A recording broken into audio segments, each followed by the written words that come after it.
الله يبدأ الخلق ثم يعيده ثم إليه ترجعون ويوم تقوم الساعة يبلس المجرمون ولم يكن لهم من شركائهم شفعاء وكانوا بشركائهم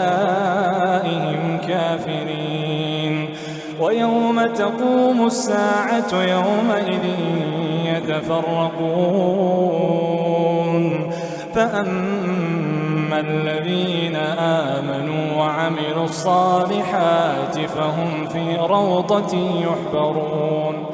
فأما الذين آمنوا وعملوا الصالحات فهم في روضة يحبرون وأما الذين كفروا وكذبوا بآياتنا ولقاء الآخرة فأولئك في العذاب محضرون